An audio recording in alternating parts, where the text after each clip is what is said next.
जय सिया राम, हरिओम। स्वीडन और डेनमार्क में आसमानी किताब को अग्नि को समर्पित कर दिया गया है। ऐसा नहीं कि ऐसे ही कोई मतलब पागल सिर फिर आया और कर दिया। पहले प्रशासन से मांगी इजाज़त, परमिशन कि दो मुझे, मैं आसमानी किताब कुरान को जलाऊंगा। नहीं मिला तो फिर चला गया अदालत में और अदालत ने दे दी और स्टॉकहोम में स्वीडन में जला दिया। फिर डेनमार्क में ऐसी घटना हुई है। इस आसमानी किताब को अग्नि को समर्पित किया तो क्यों?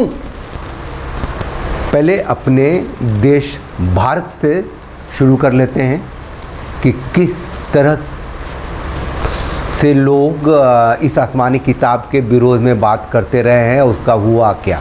आप लोग चैनल को लाइक शेयर सब्सक्राइब ज़रूर कर लीजिएगा, अभी कर लीजिए तो और अच्छा है।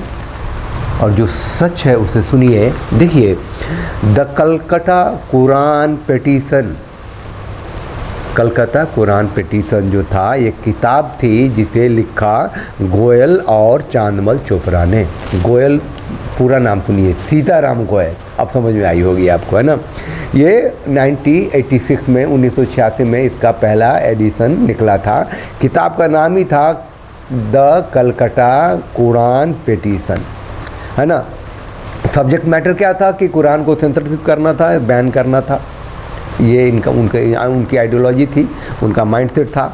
जुलाई 20 1984 1984 जुलाई 20 को HK चक्रवर्ती ने बंगाल के होम मिनिस्टर के गृह मंत्रालय के सेक्रेटरी को HK चक्रवर्ती ने एक आवेदन दिया कि ये जो है कुरान है, इसकी ये जो है लोगों के अंदर जो है दुर्भावना पैदा करती है और एकता के लिए खतरा है।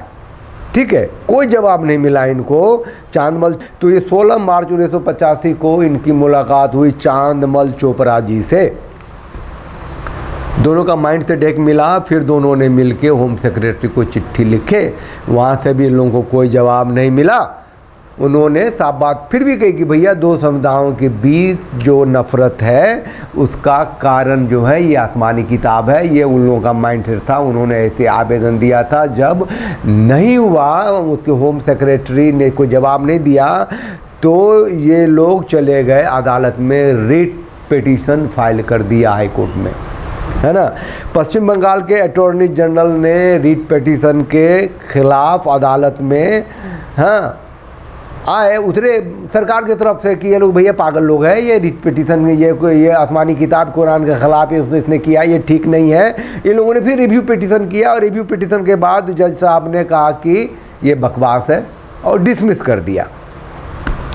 सीताराम गोयल और चांदमल चोपड़ा जी ने भारत और बांग्लादेश में हुए सैकड़ों दंगों का रेफरेंस दिया था कि इसकी जड़ में ये आसमानी किताब है, ऐसा उन लोगों ने कहा था। कोर्ट ने नहीं माना और उनका जो है रिट पिटीशन को डिसमिस कर दिया। ये सुनिए, 1984 से लेके 1986 की ये घटना है, पश्चिम बंगाल की घटना है। ये जो HK चक्रवर्ती थे, पार्टीशन के समय में तत्कालीन उस समय में जो बांग्लादेश था वहाँ थे। पार्टीशन हुआ तो आ गए थे बंगाल में, ठीक, अपने पश्चिम बंगाल में। अब है कि 1987 में 31 अगस्त से 8 सितंबर तक चांदमल चोपड़ा गिरफ्तार रहे, जेल में रहे और सीताराम गोयल को अंडरग्राउंड होना पड़ा। अब आ जाइए सीधा 2020 में। इसके आसपास जितेंद्र नारायण त्यागी, जो कभी वसीम रिजवी थे, सिया वक्फ बोर्ड जो है उसके पूर्व चेयरमैन रहे हैं, उन्होंने अदालत में रिट पिटीशन फाइल कर दिया कि भैया इसकी जो 26 आयतें हैं वो मानवता के खिलाफ हैं, उससे सांप्रदायिक दंगे भड़कते हैं, वो ठीक नहीं है। पूरे देश में जो हंगामा मचा वो तो मचा ही, और इनकी कब्र को जो आने, मतलब मैं मरूंगा तो इसी कब्र में मैं दफन हूँगा, उन्होंने बनाया था। सबको तोड़ा फोड़ा दिस डैट किया, लेकिन एंड रिजल्ट ये है कि अदालत ने 50,000 इनके ऊपर जुर्माना लगाया। कहाँ की ये बकवास रिट पिटीशन लेके क्यों आए? ठीक, अब आ जाइए वर्तमान प्रधानमंत्री नरेंद्र भाई दामोदर दास मोदी के ऊपर। ये कहते हैं कि भैया ये जो भारत देश है तो इस्लाम के आदर्शों से बंधा हुआ देश है। ये कहते हैं कि अल्लाह के सभी 99 नाम जो हैं शांति के प्रतीक हैं। इन्होंने पसमंदा मुसलमान और ये सूफ़ी जो मुसलमान हैं उनको लेकर के एक मूवमेंट चलाया है, इनकी गति के लिए, प्रगति के लिए, है ना, और कई योजनाएं चलाई हुई हैं और गांधीयन आइडियोलॉजी के हैं और भारतीय जनता पार्टी की जड़ में गांधी समाजवादी है। तो ईश्वर अल्लाह तेरो नाम कह के जो गांधी जी ने पूरे हिंदू समाज की मिट्टी पलीत कर दी थी, उसका एक्सटेंशन है शायद मोदी जी। जो कर रहे हैं बहुत ठीक कर रहे हैं, लेकिन उन्होंने ये भी कर दिया है कि एक टीवी बहस के दौरान नुपुर शर्मा को फ्रिंज एलिमेंट तक काट डाला, ठीक है। और कतर और जैसे कुछ देशों के सामने ये झुके भी, और सिर्फ फ्रिंज एलिमेंट नहीं कहा, नुपुर शर्मा को भारतीय जनता पार्टी से सिर्फ हटाया ही नहीं, उसको मजबूर कर दिया छुप के जीने का, नहीं तो सरतन से जुदा हो जाता उनका या हो जाएगा।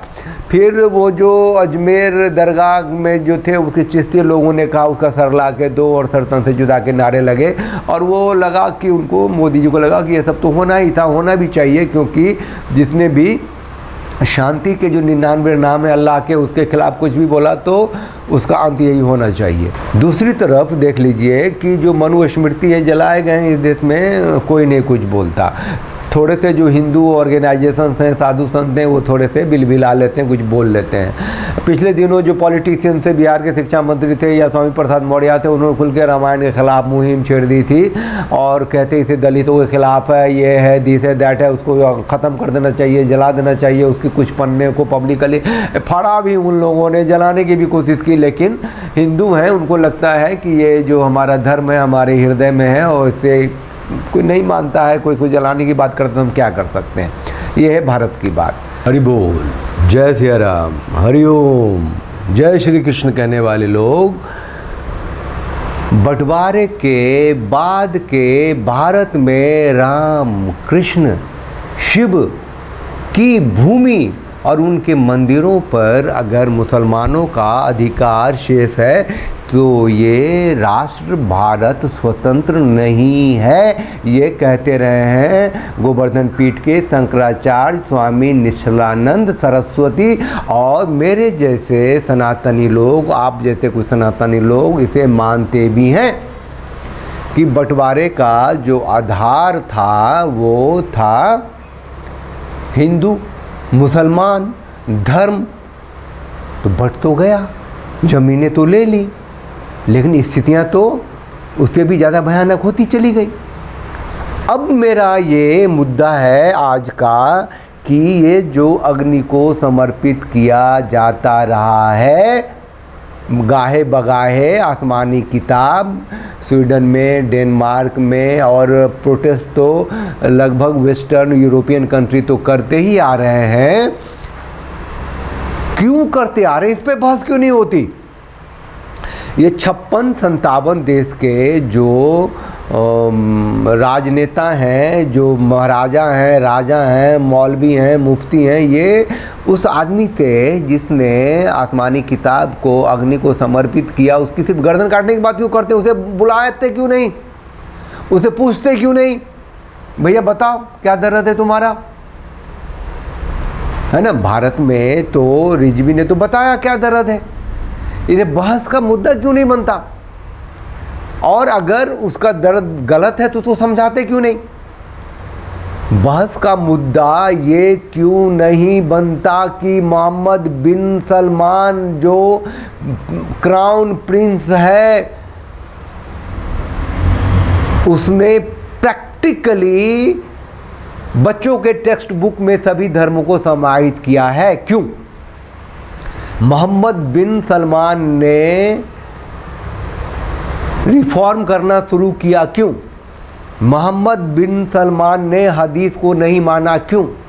मोहम्मद बिन सलमान ने तबलीगी जमात को तबलीगी पर प्रतिबंध लगा दिया, क्यों?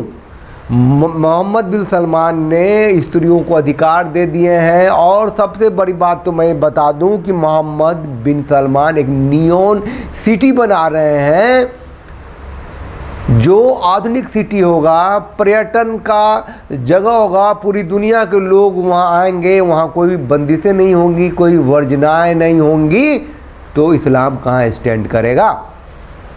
बहस का मुद्दा ये क्यों नहीं बन रहा है पूरी दुनिया में कि जो मोहम्मद बिन सलमान कर रहे हैं, मोहम्मद बिन सलमान जो कर रहे हैं वो क्या इस्लाम के खिलाफ हैं, या छोटे से छुटभइये जो मौलवी इधर उधर भटकते हैं भारत में वो कहते हैं वो तो काफिर हो गया है, ऐसा है क्या।